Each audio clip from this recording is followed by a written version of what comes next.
આ અવસર પ્રાણ પ્રતિષ્ઠાનો તો છે જ. BAPS સ્વામિનારાયણ હિન્દુ મંદિર પરમ પૂજ્ય પ્રમુખ સ્વામી મહારાજના સંકલ્પથી અહીંયા રચાયું છે.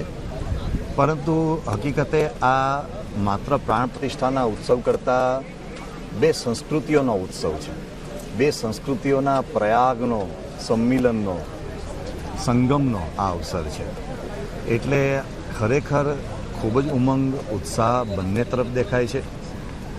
ચોક્કસપણે કહીએ તો અહીંના UAEના શાસકોની ઉદારતા, એમનો આપણી સંસ્કૃતિ પ્રત્યેનો સદભાવ, પરમ પૂજ્ય પ્રમુખ સ્વામી મહારાજ અને BAPS સ્વામિનારાયણ સંસ્થા પ્રત્યેની એમની લાગણી, આપણા વડાપ્રધાન માનનીય શ્રી નરેન્દ્રભાઈ મોદી પ્રત્યેનો એમનો સદભાવ, પ્રેમ, આદરભાવ, એ બધાનું સંયોજન એટલે આ મંદિર.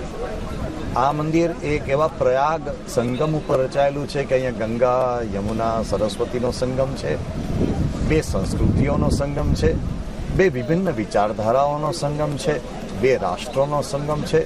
માત્ર બે શા માટે? અનેક દેશો, અનેક સંસ્કૃતિઓ, અનેક એવા વિવિધ વિચાર પ્રવાહોનો અહીંયા સંગમ છે. એટલે હકીકતે આ મંદિર એ લવ, પીસ અને હાર્મનીનું એક મૂર્તિમંત ઉદાહરણ છે.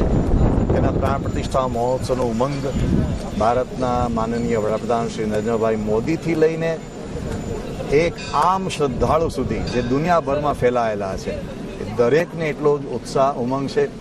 અને હમણાં જ ભગવાન શ્રી રામલલાની પધરામણી થઈ છે અયોધ્યામાં, અને આ અયોધ્યા ટુ અબુધાબી એક સુંદર આવો એક સહજ ઉપક્રમ ગોઠવાઈ ગયો છે. ત્યારે સનાતન ધર્મના નવજાગરણનું આ જાણે કોઈ મહાપર્વ ઉજવાઈ રહ્યું હોય એવો સૌને અનુભવ થઈ રહ્યો છે. આ કાર્યક્રમ આમ તો 10 તારીખથી આરંભાઈ ગયો છે. ઘણી નાની મોટી બધી જે વેદોક્ત વિધિ મૂર્તિ પ્રાણ પ્રતિષ્ઠાની સાથે સંપન્ન કરવાની હોય છે એ 10 તારીખથી આરંભાઈ ગઈ છે. એક બહુ જ સુંદર વિશ્વ શાંતિ મહાયજ્ઞ પણ અહીંયા યોજાઈ ગયો. અહીંયા સુંદર પાલખી યાત્રા યોજાઈ ગઈ. અહીંયા ભગવાનની સ્થાપના, અભિષેક વિધિ વગેરે કાર્યક્રમો થયા. વેદોક્ત વિધિના ભગવાનની શય્યાધિવાસ, જલાધિવાસ વગેરે પ્રકારના જે વૈદિક વિધિઓ હોય છે એ બધું અત્યારે ચાલી રહ્યું છે. અને 14મી તારીખે સવારે 6 થી 8 દરમિયાન BAPS સ્વામિનારાયણ સંસ્થાના ગુરુદેવ અને મહાન સંત વિભૂતિ પરમ પૂજ્ય મહંત સ્વામી મહારાજ અને સાથે BAPS સંસ્થાના વરિષ્ઠ સદગુરુ સંતો પૂજ્ય ડૉક્ટર સ્વામી, પૂજ્ય ત્યાગ સ્વામીજી, પૂજ્ય ઈશ્વરચરણ સ્વામીજી, પૂજ્ય કોઠારી સ્વામીજી વગેરે વરિષ્ઠ સંતોના હસ્તે અહીંયા 7 શિખરોમાં 7 એવા સનાતન ધર્મના દિવ્ય આરાધ્ય સ્વરૂપોની પ્રાણ પ્રતિષ્ઠા થશે. અને 14મીએ સાંજે એનો જાહેર લોકાર્પણ સમારોહ યોજાશે, જેમાં માનનીય વડાપ્રધાન શ્રી નરેન્દ્રભાઈ મોદી અને UAEના રાજકર્તાઓ ઉપસ્થિત રહેશે. અને એ શાનદાર કાર્યક્રમ દુનિયાભરમાં લોકો ઉપસ્થિત હશે તે સૌ એને માણશે. આપણા ઈષ્ટદેવ ભગવાન સ્વામિનારાયણ એમણે આપણને જે સિદ્ધાંત આપ્યો છે ને કે સાક્ષાત ગુરુરૂપ હરિ, જે હરિ કહેતા ભગવાન સ્વામિનારાયણને આપણે માનીએ છીએ, પૂજીએ છીએ, ઉપાસના કરીએ છીએ, એ પ્રત્યક્ષ ગુરુરૂપ હરિ દ્વારા મને મળ્યા છે. એટલે પ્રમુખ સ્વામી મહારાજ તો પોતે એવું કહેતા કે મારે માટે તો ભક્ત ભગવાનનો ભાવ એમાં મહારાજ અખંડ રહ્યા છે અને હું પુરુષોત્તમ નારાયણનો ભક્ત છું. આટલી બધી ઊંચી સ્થિતિએ પહોંચેલા સત્પુરુષને તો મહારાજે વરતાલના 11ના વચનામૃતમાં આ જ કહે છે કે આવી રીતે જેને સત્પુરુષને વિશે દ્રઢ પ્રીતિ, એને સાક્ષાત્કાર પુરુષોત્તમ નારાયણના દર્શન થયાનું સાધન છે.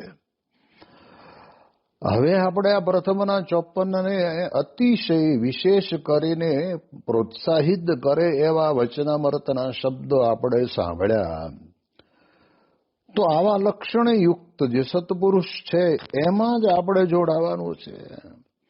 એ લક્ષણ આપણને ગોતતા આવડવા જોઈએ એ વાત નક્કી. હીરાના પડીકાની અંદર બધી જ પ્રકારના હીરા હોય છે, પણ એ હીરાનું એસોટિંગ કરનાર છોકરો ત્યાં બેઠો હોય આઈ ગ્લાસ લઈને, અને તે વખતે ચીપી વડે કરીને એને એસોટિંગ કરે, એની અંદર કિંમત અતિશય મોટામાં મોટી કિંમત વાળા હીરા જુદા કરે, એનેથી નાના, એનેથી નાના, એનેથી ઓછા, એમ કેટલાક હીરા એવા હોય અંદર જેને કહેવાય ને કે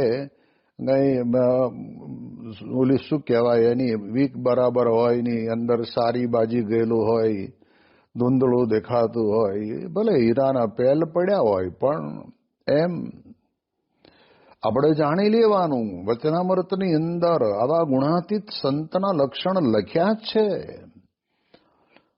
અને એ લક્ષણયુક્ત સત્પુરુષને આપણે ગોતવા જ પડે, તો જ આપણું આ આત્યંતિક મુક્તિ થાય. બાકી એમનામ તમે ગમે તેટલું ભજન કરો ને, આ ભજનથી આપણા વિચારોની અંદર આપણને થોડી ઘણી શાંતિ રહેશે, પરંતુ આપણને કહે છે કે ભજન કરવાનું કોનું? તો ભજન કર ભાવ શું પ્રગટ પર બ્રહ્મનું. મુક્તાનંદ સ્વામી કહે છે કે પ્રગટ ભગવાનનું ભજન કરવાનું.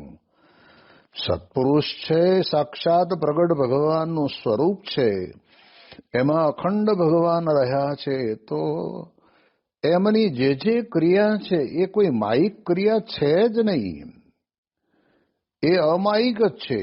એ આત્મારૂપ બનીને પરમાત્માની અંદર રમમાણ રહેનાર પુરુષ છે. એટલે દેહ ભાવને ટાળવો હોય, દેહના સગા સંબંધીની વિશેથી પ્રીતિ ઓછી કરવી હોય, તો પરમાત્માને વિશે વધારવી પડે. એક વાત નક્કી, સ્વામી કે તમારે જમા પાસાની અંદર મૂડી વધારવી હોય તો ખર્ચો ઓછો કરવો પડે. તો તમારે જે ખર્ચ, એટલો ખર્ચો તમે ઓછો કરો એટલું જ તમારા જમા પાસાની અંદર તમારી મૂડી એ વધે. એમ આ લોક જગતના જે સંબંધો છે, આપણને સગા સંબંધીની સાથેના પ્રસંગો છે, એમાંથી એની સાથેની આપણી પ્રીતિ ઓછી કરવી પડે. આપણે સમજી જ લેવાનું છે કે દરેક વ્યક્તિ પોતપોતાનું ભાગ્ય લઈને આવે છે, અને એના માટે એ પોતે લઈને આવ્યો છે તો એને મળવાનું જ છે. સમય થાય ત્યારે મળશે. આપણે જ એ કરી દઈએ છીએ એવું ક્યાં છે? એના કરતા તો ભગવાન અને સંત છે. માટે બહુ સંસાર વ્યવહારની અંદર પુત્ર કલત્રાદિકના વ્યવહારની ચિંતા ના કરવી, અને એને બદલે આપણે એને સત્સંગના રંગે રંગી દઈએ. જો દીકરા મહારાજની ઈચ્છા હશે ને એમ ચાલશે. આપણે ગમે તેટલું કરવા જઈશું તો પણ સ્વામી કહે છે કે આપણું ચલાવ્યું કશું જ ચાલતું નથી. આ જે લક્ષણ સત્પુરુષનું છે, અને એના કારણે કરીને તમે જુઓ આટલી મોટી સંસ્થા ચાલે છે. પાણીનો રેલો જતો હોય ને તોય આપણને થોડો ઘણો એનો અવાજ આવે. રેલવે ટ્રેન પાટા ઉપર જતી હોય તો એનો ખટક ખટક અવાજ આવે, અને પ્લેનમાં બેઠા હોય ને તો એ તીણો અવાજ ઉપર ચડી ગયા પછી આપણને આવે. જ્યારે આ સત્પુરુષ કાર્ય કરે છે આટલી બધી સંસ્થાનો, પણ કોઈ ઘોંઘાટ કે અવાજ કે કોઈ પણ પ્રકારની ચિંતા કે કોઈ પણ પ્રકારની એની અંદર ઊંડા ઉતરી જવું, કરવાનું બધું પરફેક્ટ, પણ એની અંદર એનામય બની જવાનું નહીં. આ સત્પુરુષની બહુ જ મોટી ખાસિયત છે. પ્રમુખ સ્વામી મહારાજ અમદાવાદમાં બિરાજમાન હતા, અને તે વખતે આ બાજુના ભાગમાં નાનું સ્ટેજ, અને એમાં બાપા બિરાજે, અને હરિભક્તો બધા ભેગા થાય, ને બહુ સંખ્યા થાય તો મંદિરની રવેશીમાં કહેતા પ્રદક્ષિણામાં ઓટલે બેઠા હોય, કથાવાતાર ચાલુ હોય. બાપા પત્રો લખતા હતા. પત્ર લખવો એટલે જેને પ્રશ્ન પૂછ્યો છે એનો જવાબ સારી રીતે સંતોષકારક એને મળે, એનું પોતાનું કામ થઈ જાય, એવી પ્રાર્થના સાથે બાપા પત્રો લખતા હોય. ત્યારે તો ભગવાનમાં મન, પણ પછીનો સમય કેવો આવે કે જ્યારે બાપાને આશીર્વાદ આપવાનો સમય આવે ત્યારે પ્રવક્તાએ જાહેરાત કરી કે અત્યારે આપણને પૂજ્ય વિવેક સાગર સ્વામી અદ્ભુત કથામૃતનો લાભ આપે